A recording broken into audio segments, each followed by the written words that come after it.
Alright guys, the day has finally arrived. Let's get this 1855 on the dyno and see what she does. I'm burning diesel, burning dinosaur bones. Well, I thought I was going to get the 1855 on the dyno, but that's bad news.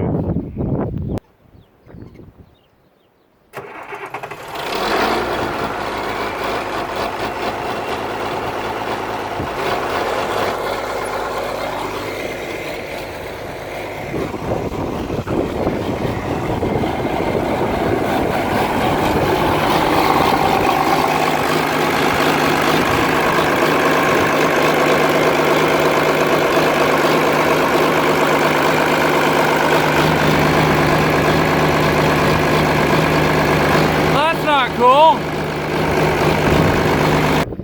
Well, I just looked inside. I don't have anything that I can fix that right off with. I don't. Well, I guess I gotta run to the hardware store. So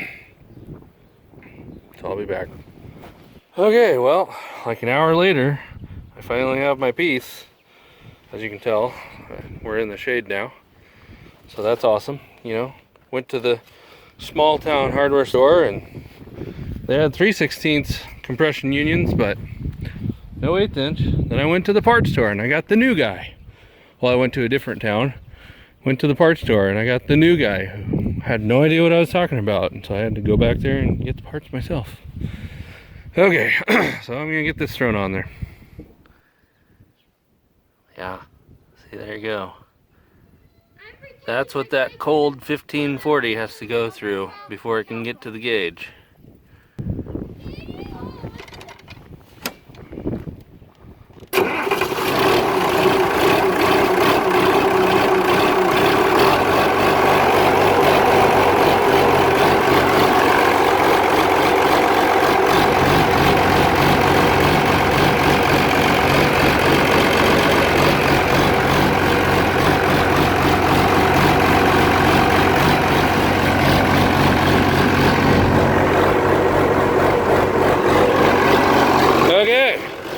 I gotta go get the dyno while this thing warms up.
Oh my gosh, if it's not one thing, it's another. And now that is empty.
Okay, well there's the problem.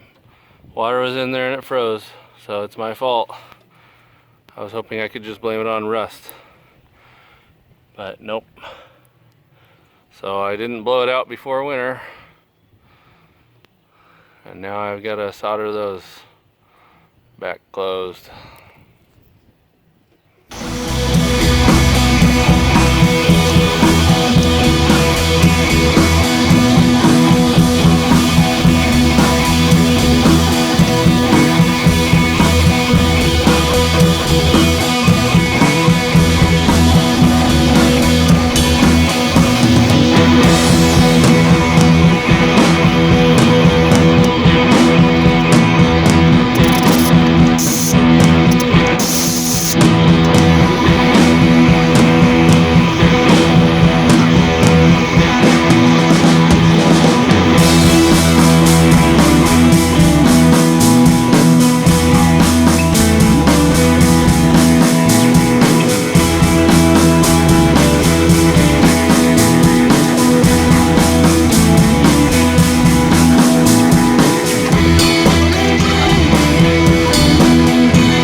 Okay, y'all tell me if you see any water. It'll probably come out over here if it does. No, wait. No, this was the corner. Yeah.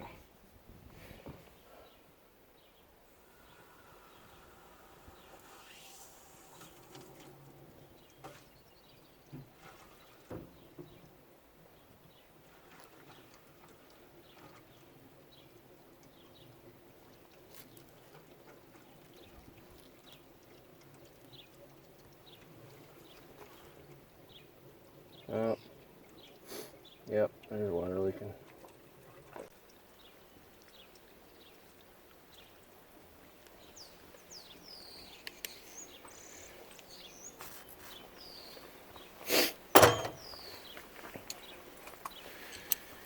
Well, bummer.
See anything.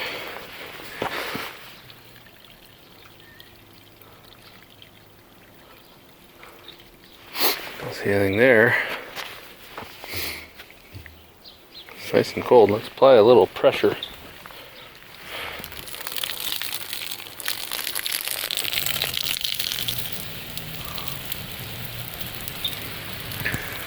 You can see that coupler is leaking a little more, so obviously I've got some pressure.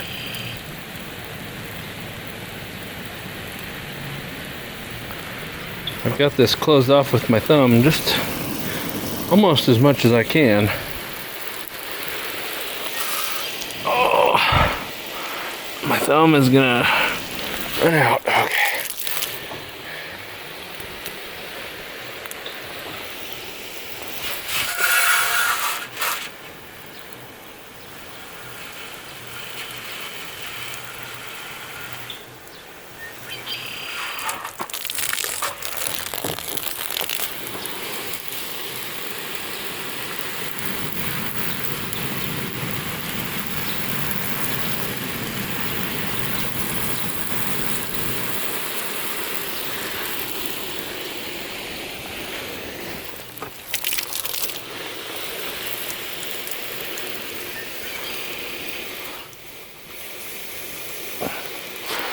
So my water pressure here is about 50 psi.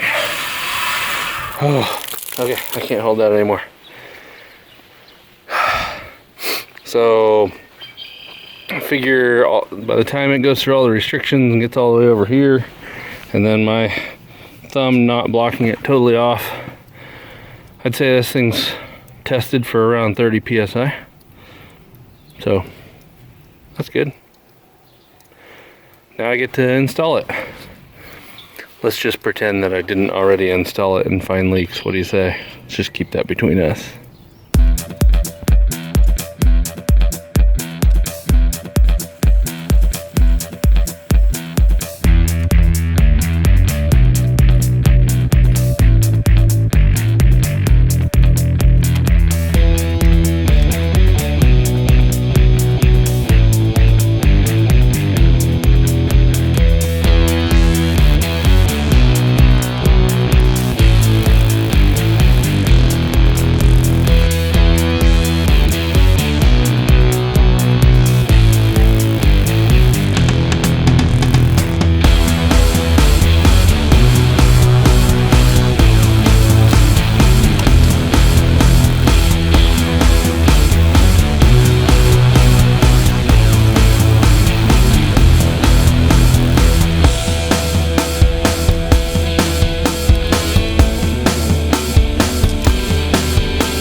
time. Oh. That was a real pain in the butt. And it had better not leak. So, give you a quick overview of how this thing even works. So this should be full of oil up to the top of those fins, or maybe a little above. And then in here is where the magic happens. Oops, sorry, not in here. Cool light. Okay. So there's your gearbox for your engine drive or your PTO drive. PTO would be 540 or 1000 RPM, and from standing behind the engine would turn clockwise. Engine drive would be up to, on this one, up to 4000 RPM. So this thing's definitely a diesel or industrial dyno. And would turn from standing behind the engine counterclockwise, just like the engine normally does. So there's your gearbox, which does the conversion. It spins it up when you're on PTO, or if you're on engine, it's basically direct drive. There's your big pump. So there's your return back to the tank. And down there is your suction line. Not a lot to it. So what you have is this crank closes off this valve. So all you're doing is basically just restricting this pump from being able to pump. And then on that side is this hose. On the high side, over here on this side of the valve, is this hose, which goes to this gauge, which is basically, it's just a pressure gauge full of water, I guess, and it's got this scales on here which correlate to let's see if I can read them on here.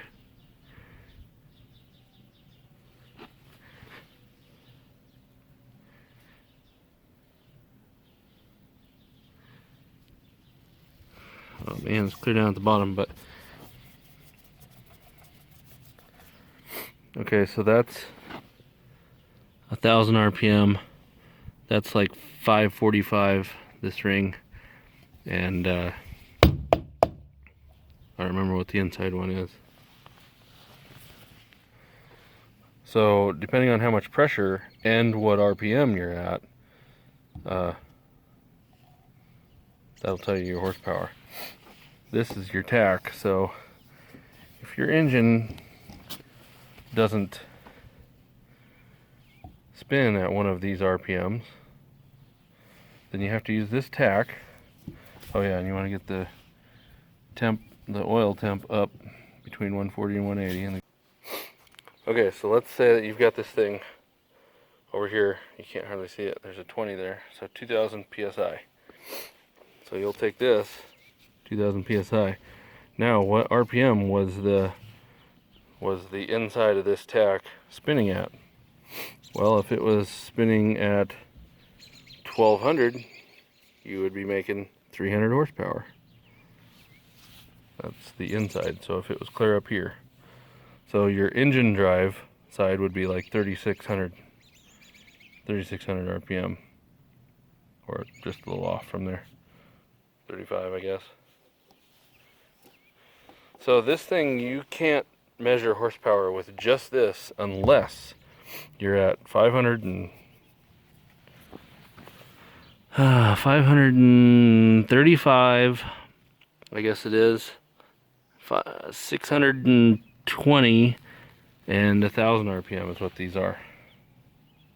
So if this tach is at that red dot or that red dot, I guess there's not one for 6, then you can go off of these dials. But if you just keep cranking this down, yeah, you'll build a lot more pressure, which means that you're building a lot more torque, but your RPM keep going down, which means your horsepower is going down, because horsepower is a calculation of torque and RPM. So anyways, here's your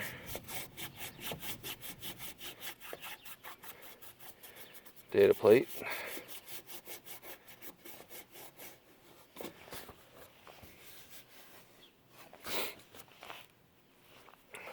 There's your patent number, in case anyone cares. The pulsation damper, that really comes into play for like two-cylinder John Deeres, where the RPM just won't stay constant. So if you've got something like that, you may have to close this almost all the way down. So, all right, well, tomorrow I'll go get a bunch of oil. I don't know how much this thing holds. I would guess at least 10 gallons. So tomorrow I'll go get a bunch of oil, fill that thing up, and see what that 1855 will do, I guess. Well, that's it for today. So if I end it here, thanks for watching.